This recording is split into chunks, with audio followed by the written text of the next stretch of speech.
दोस्तों मिलिट्री किसी भी देश का एक मेन पार्ट होती है और देश की मिलिट्री जितनी ज़्यादा एडवांस्ड और पावरफुल होगी वो देश उतना ही ज़्यादा पावरफुल होता है।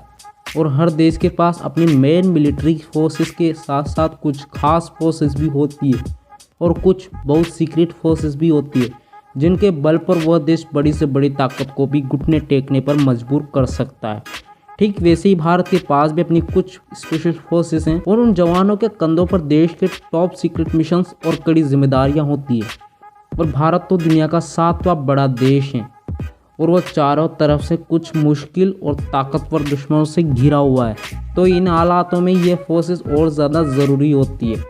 जैसे भारतीय सेना को आर्मी, नेवी या एयरफोर्स के नाम से जाना जाता है, लेकिन इनके अलावा भारत की कुछ ऐसी स्पेशल फोर्सेस हैं जो बिना सबकी नज़र में आए दुश्मनों के दांत खट्टे कर सकती है।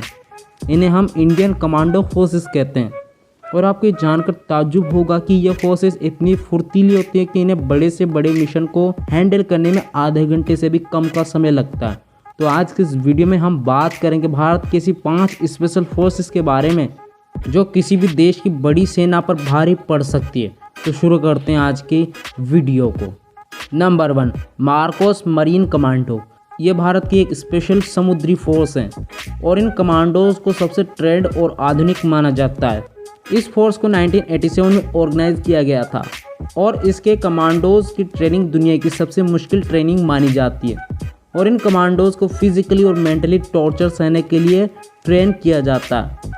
ये काउंटर टेररिज्म, हेरिटेज रेस्क्यू जैसे मिशंस करते हैं। ये कमांडो जमीन, समुद्र और हवा तीनों में लड़ने के लिए ट्रेंड होते हैं। मार्कोस कमांडो को यूएस नेवी की स्पेशल फोर्स सील्स की तरह ट्रेंड किया जाता है। Number 2, Garuda commando. इस एयरफोर्स को 2004 में ऑर्गेनाइज किया गया था। यह फोर्स हवाई युद्ध में माहिर मानी जाती है।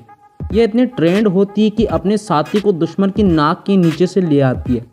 गरुड़ा कमांडो बनने का मौका सिर्फ एयरफोर्स के जवानों को ही दिया जाता है। इन कमांडोज की ट्रेनिंग 72 हफ्ते तक चलती है और पूरी तरह से गरुड़ा कमांडो बनने के लिए 3 साल का वक्त लगता है और बहुत ज़्यादा कड़ी मेहनत की ज़रूरत होती है।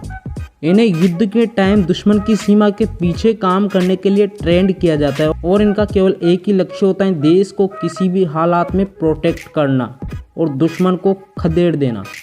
Number 3, cobra commando. Cobra commando Bharat की सबसे बेस्ट फोर्स है। ये सीआरपीएफ की स्पेशल फोर्स है और इन कमांडोज को भेष बदलकर हमला करने की खास ट्रेनिंग दी जाती है। यह फोर्स दुनिया की सबसे बेस्ट पैरामिलिट्री फोर्स भी है और इन कमांडोज को गोरिल्ला ट्रेनिंग दी जाती है, यानी ये घात लगाकर मारने में एक्सपर्ट होते हैं। इन्हें नक्सलियों से निपटने में महारत हासिल है। दिल्ली में संसद और राष्ट्रपति भवन की सुरक्षा के लिए इन्हें तैनात किया गया है।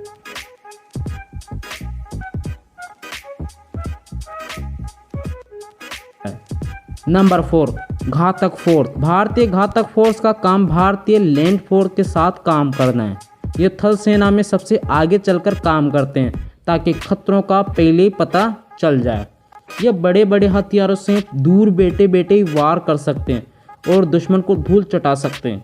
इन कमांडोज की ट्रेनिंग बहुत मुश्किल होती है। इन्हें 50-60 किलोमीटर तेज चलने की ट्रेनिंग दी जाती है और हाथों में बंदूक और पीठ पर 20 किलो वजन लेकर मीलों तक दौड़ाया जाता है।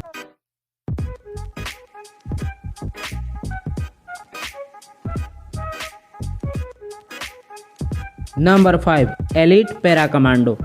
एलिट पैरा कमांडो इजरायली टेयोर असॉल्ट राइफल्स से लेस होते हैं। इन कमांडोज ने इंडो म्यांमार बॉर्डर पर सर्जिकल मिशन को अंजाम दिया था। इस यूनिट को 1965 में इंडो पाक वॉर के टाइम ऑर्गेनाइज किया गया था। इन कमांडोज को पैराशूट से कूदकर दुश्मन के इलाकों में अंदर तक घुसने में महारत हासिल होती है और ये भारतीय सेना की ऐसी एकमात्र फोर्स है जिसके जवानों को अपने शरीर पर टैटू रखने की इजाज़त होती है। और ऐसा कहा जाता है कि हज़ारों में से केवल 10 या 20% लोग ही इसकी कड़ी ट्रेनिंग को पूरा कर पाते हैं।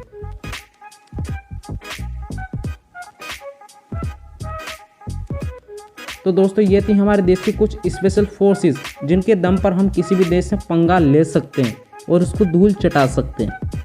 आपको आज का वीडियो कैसा लगा कमेंट कर ज़रूर बताएं। फैक्ट इन हिंदी चैनल को सब्सक्राइब भी कर सकते हैं, बिल्कुल फ्री है। और मैं आपसे मिलता हूँ नेक्स्ट वीडियो में, तब तक के लिए पीस आउट, थैंक यू, जय हिंद,